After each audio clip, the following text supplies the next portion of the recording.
महाराष्ट्र क्रांति की भूमि रही है, वो भूमि जहाँ पर सामाजिक आर्थिक शैक्षिक क्रांति को लेकर के एक से एक बड़े संत हुए हैं।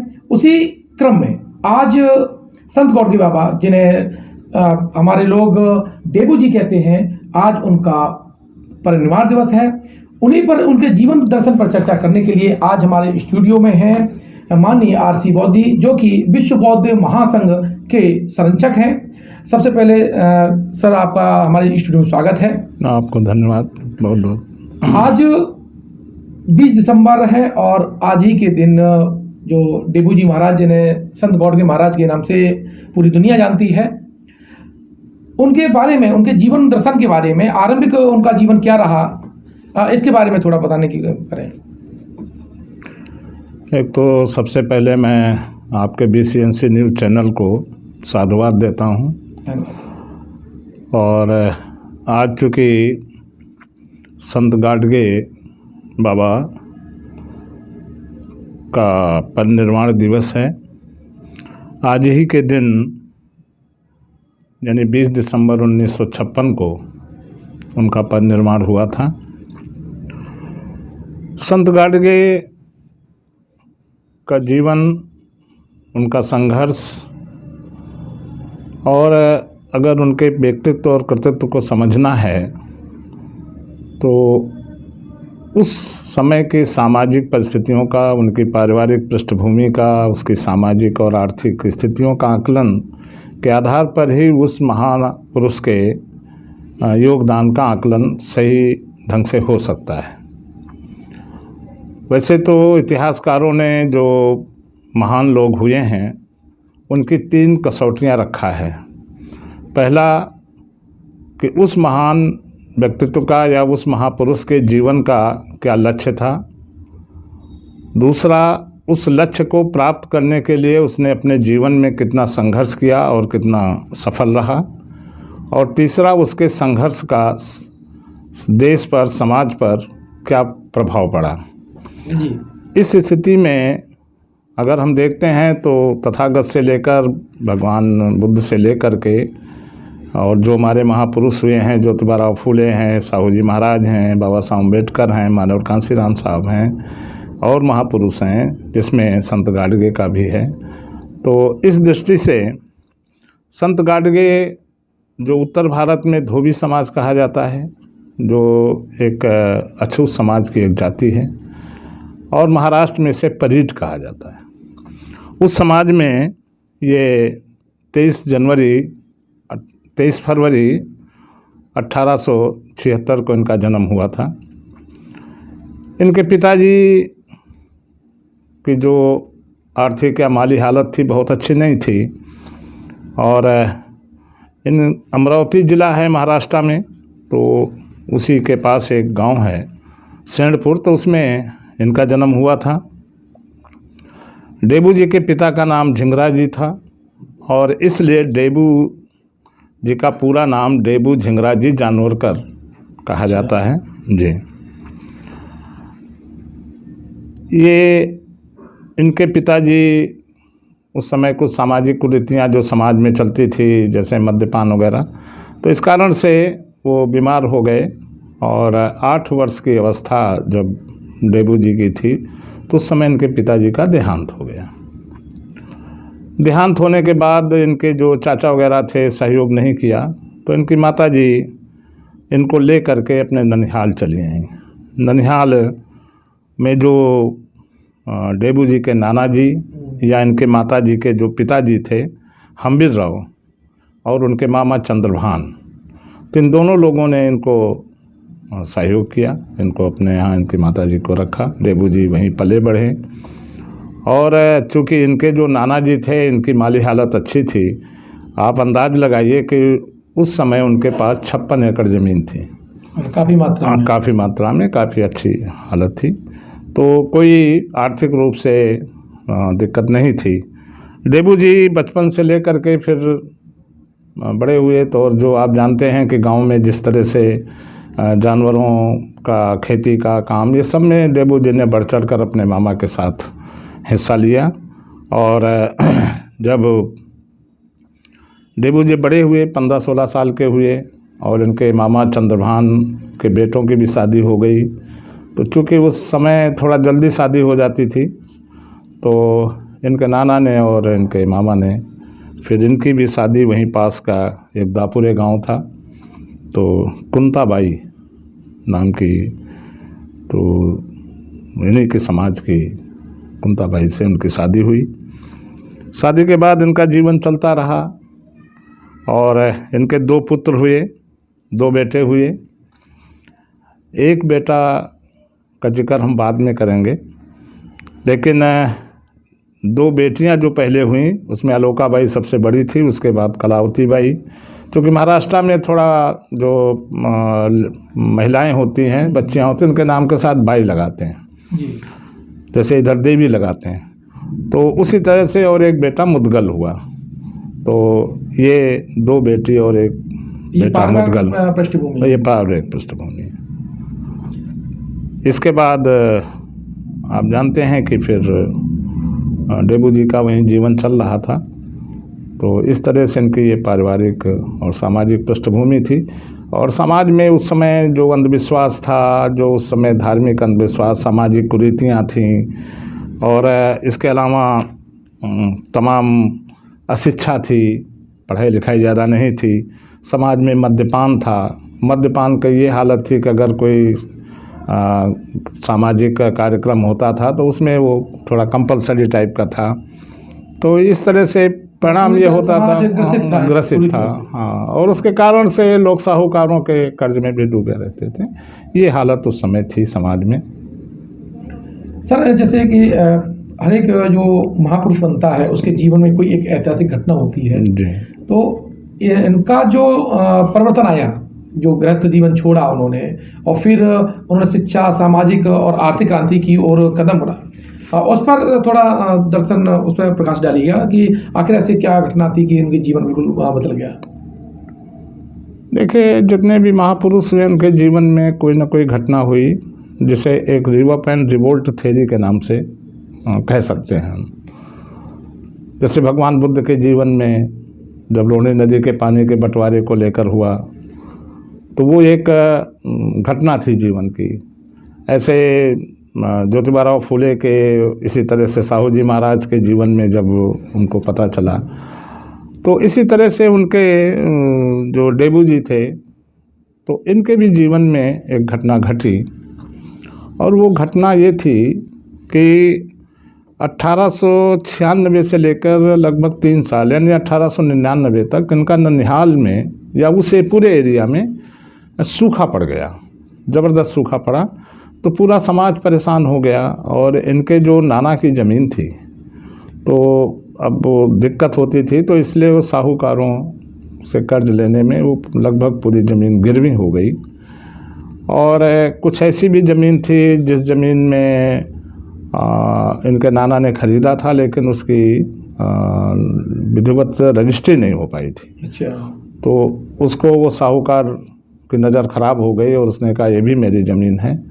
तो उस ज़मीन पे जो कर्ज इनके नाना ने लिया, और इनके नाना की जब डेथ हो गई, उसके बाद इनके मामा से वो इस तरह से साहूकार ने किया कि उस ज़मीन पे चक्रवृद्धि ब्याज लगा लगा के वो रकम काफ़ी बहुत बड़ी हो गई। और जब बड़ी रकम हो गई तो साहूकार ने उस ज़मीन को नीलाम करने के लिए न्यायालय से विधिवत एक सूचना जारी करा दी। और फिर उसका डेबू जी ने उससे बहुत कुछ समझौता करने का कहा, मता करेंगे, लेकिन वो माना नहीं। तो उसको ओती प्रयाग, ओत के, या जैसे इधर नहीं वो नीलामी के मराठी में, तो उसका फिर जब ये खेत पे कब्जा करने के लिए आया, तो डेबू जी ने उसका डटकर विरोध किया। और चूँकि ये हष्टपुष्ट थे, शारीरिक रूप से काफ़ी ताकतवर थे, तो उन्होंने उनके आदमियों को मार पीट के भगा दिया। जो बैल वैल आए थे उसको मार पीट के भगा दिया। आखिर में साहूकार जब बचा तो उन्होंने उसको दौड़ाया और कहा कि अब तुमको हम छोड़ेंगे नहीं, तो वो भाग गया। तो ये जो घटना उनके जीवन में घटी, बाद में उसमें समझौता हुआ, तो 56 एकड़ में से ज़मीन, करीब 14 एकड़ ज़मीन उसने छोड़ दिया, बाकी ज़मीनों साहूकार के उसमें हिस्से में चली गई। तो इस घटना से बहुत दुखी हुए और उन्होंने कहा कि इसके कारण क्या हैं। तब उन्होंने समाज का अध्ययन करने की कोशिश की और उसमें चूँकि पढ़े लिखे नहीं थे, ये स्कूली शिक्षा भी नहीं पाए थे, तो उस समय जो समाज में कबीर का और चोखा मेला का, नामदेव का, तो ऐसे करके कुछ सांस्कृतिक या कुछ कहिए कि जो आध्यात्मिक रूप से लोग, हाँ, सामाजिक चेतना थी, तो उसमें लोगों के संपर्क में आए। तो इस तरह से उन्होंने उसको देखा और फिर उन्होंने कहा ये तो पूरा समाज हमारा ग्रसित है, इसलिए इन्होंने फैसला किया और 1 फरवरी 1905 को 29 वर्ष की अवस्था में, अब एक ये संयोग है कि जिस तरह से तथागत ने 29 साल की अवस्था में गृह त्याग किया था, जिस तरह से महात्मा ज्योतिबा फूले ने, या ऐसा कह सकते हैं कि बाबा साहब अम्बेडकर ने जो अपना आंदोलन शुरू किया, तो ये सब लगभग 28-29 साल की अवस्था ही थी। एक अजब संयोग है महापुरुषों के साथ। ये युवा अवस्था भी कह सकते हैं। हाँ, युवा अवस्था भी कह सकते हैं कि युवा अवस्था में इन्होंने गृह त्याग किया और फिर इन्होंने अपने आंदोलन को त्याग किया। इन्होंने सर कौन कौन सी संस्थाएं निर्माण की हैं उस पर? जैसे अगर हम देखते हैं महाराष्ट्र में जितने भी महापुरुष हुए हैं, उन्होंने शिक्षा और शिक्षा संबंधी संस्थान जरूर बनाए हुए हैं, चाहे प्रसूति सहायता हो, ऐसा हो। तो क्या इन्होंने भी ऐसी संस्थाओं का निर्माण करने की कोशिश की थी या कुछ की है क्या? नहीं, आप देखिए कि इन्होंने 1905 से लेकर और अपने जीवन के अंतिम सांस तक समाज को जागृत करने में और समाज के उन तमाम पहलुओं का जब उन्होंने अध्ययन किया, तो समाज कैसे सशक्त हो, सशक्तिकरण की तरफ, और क्या क्या उस समय की अवस्था है, तो इन्होंने समाज से सहयोग लेकर काफ़ी कुछ इन्होंने काम किया। तो उस समय की जो सामाजिक एक परिवेश था, तो उसमें इन्होंने महाराष्ट्र के कई भागों में इन्होंने धर्मशाला बनवाया। अच्छा। उस समय लोगों के आने जाने में रुकने के लिए, और ऐसे वैसे धर्मशाला नहीं, आप यूँ कह सकते हैं कि नासिक का जो धर्मशाला था जिसमें 500 से अधिक लोग रह सकते थे। बहुत बड़ी धर्मशाला। हाँ, बहुत बड़ी धर्मशाला है। तो ऐसे ही उन्होंने कई धर्मशाला बनवाया और शिक्षा के क्षेत्र में, क्योंकि शिक्षा पे इन्होंने बहुत जोर दिया। उनका ये कहना था कि अगर पैसे की तंगी हो तो खाने के बर्तन बेच दो, औरत के लिए कम दाम के कपड़े खरीदो, टूटे फूटे मकान में रहो, लेकिन बच्चों को शिक्षा दिए बिना न रहो। ये उनका एक आंदोलन था शिक्षा के क्षेत्र में, और इसके लिए उन्होंने काम किया। और काम इस तरह से किया कि छात्रों के रहने के लिए छात्रावास बनवाया, पुस्तकालय बनवाया, और कई, जैसे चिकित्सा के क्षेत्र में तो कई उन्होंने हॉस्पिटल, चिकित्सालय बनवाया। और आपको जिस तरह से जानकर हैरानी होगी कि महाराष्ट्र में प्रसूति गृहों की उस समय बड़ी दिक्कत थी। तो जिस तरह से महात्मा ज्योतिबा फूले ने प्रसूति गृह बनवाया था, तो उन्हीं से सबक लेकर पढ़ा होगा, समझा होगा उनके इतिहास को। तो उससे इन्होंने जैसे आपके नासिक में प्रसूति गृह बनवाया, नासिक में पुस्तकालय बनवाया, और उस समय इनको आप समाज ने इस कदर सहयोग दिया को आप एक अंदाज लगे कि एक नासिक की महिला थी काशीबाई दामोलकर, वो एक गरीब मजदूर महिला थी। उन्होंने मेहनत मजदूरी करके उस समय 8,000 रुपया इनको दान दिया था। हाँ, बहुत जीवन की पूंजी उसकी थी। लेकिन अब उस महिला का हमें धन्यवाद देना चाहिए आज समाज को। तो इस तरह से इन्होंने हर क्षेत्र में काम किया। इन्होंने एक जीव दया नामक संस्था बनाई थी, उसके माध्यम से समाज में जो कुरीतियाँ थीं, जो लोग मरे जानवरों का मांस खाते थे, तो उस पर भी इन्होंने उस जीव दया के माध्यम से इन्होंने काफ़ी समाज को जागरूक किया। और सर, ये बाबा साहब डॉक्टर अम्बेडकर के समकालीन है और दोनों एक साथ ही मिलकर के काम किया है। तो क्या ऐसा कोई संयोग रहा कि लोगों की मुलाकात हुई हो या कोई इनमें इन विचारों का आदान प्रदान था? देखिए, बाबा साहब से एज में, उम्र में करीब 15 साल बड़े थे। बाबा साहब के ने लिखा है, जो आपके वॉल्यूम 38, 39, 40 में सब में जिक्र है कि हमारे 3 गुरु हैं, जिसमें भगवान बुद्ध को, कबीर को और महात्मा फूले को बाबा साहब ने अपना आदर्श माना, अपना गुरु माना। ये तीनों महापुरुष के बाद बाबा साहब अम्बेडकर विश्व के 6 बड़े विद्वानों में से एक थे। लेकिन ये जानकर हैरानी होनी चाहिए, या ये जानकर हमें खुशी भी होना चाहिए कि संत गाडगे की जो ग्रेविटी है, जो उनका महत्व है, बाबा साहब अम्बेडकर उनसे खुद मिलने आते थे। उनके कई प्रवचनों के, उनके उपदेश जब होते थे तो उसको सुनने में भी वो शरीक हुए, जलगांव वगैरह में और कई जगहों पर। और संत गाडगे बाबा साहब अम्बेडकर को भी अपना एक तरह का आदर्श समाज को बताते थे और कहते थे कि शिक्षा का क्या महत्व होता है, ये डॉक्टर अम्बेडकर से सीखो, इसको देखो। उपमा देते थे। जलगांव के एक भरी सभा में तो उन्होंने कहा, अगर आपको अपना भगवान देखा आपने? तो लोगों ने कहा, नहीं, हमने तो नहीं देखा। तब इनको उपस्थित किया, इनको क्या कहा, ये डॉक्टर अम्बेडकर हैं, यही आपका भगवान है, ये आपका मुक्तिदाता होगा आने वाले समय में। तो आप एक दूसरे का कितना सहयोग था। और जब एक बार 1949 में संत गाडगे बाबा जी जब ये बीमार हो गए और रेलवे हॉस्पिटल में एडमिट थे बॉम्बे में, और बाबा साहब अम्बेडकर उस समय मिनिस्टर थे, तो बाबा साहब अम्बेडकर इनको देखने के लिए हॉस्पिटल आए थे।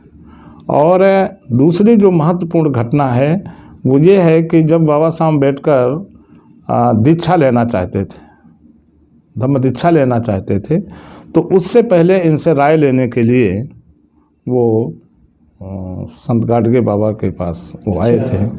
तो इतना उनके जीवन में, तो ये आप कह सकते हैं कि 3 जो उनके गुरु थे जिनको उन्होंने अपना आदर्श माना, तो चौथा उससे कम स्थान इन्होंने संत गाडगे बाबा को, इनके व्यक्तित्व के कारण, इनके संघर्ष के कारण, इनके कर्तृत्व के चोखा मेला एक धर्मशाला थी। हाँ, चोखा मेला धर्मशाला पंढरपुर में, और वो बड़ी धर्मशाला थी, पंढरपुर में बनवाया था। तो उस पंढरपुर धर्मशाला को, क्योंकि शिक्षा के क्षेत्र के लिए आगे बढ़ाने के लिए बाबा साहब को उन्होंने सहयोग किया, और उस धर्मशाला को बाबा साहब को उन्होंने दान दे दिया था। ये थे माननीय RC बौद्ध जी, जिन्होंने संत गाडगे बाबा के उनके जीवन, उनके कार्य और उनकी चेतना के बारे में विस्तृत रूप से बताया। और हम अपने सभी दर्शकों को बताना चाहते हैं कि जो सामाजिक क्रांति के अग्रदूत रहे, हमारे विचारधारा के जो महापुरुष रहे हैं, उनकी विचारधारा पे आगे चल करके आप भविष्य की पीढ़ी को दिशा निर्देश दे सकते हैं, उन्हें अग्रिम पंक्ति में खड़ा कर सकते हैं। यह चेतना आगे अनवरत जारी रहेगी। धन्यवाद सर, आपने हमें इतना अमूल्य समय दिया। आपको भी और आपके चैनल को भी बहुत बहुत साधुवाद। मिलते हैं नए प्रोग्राम के साथ।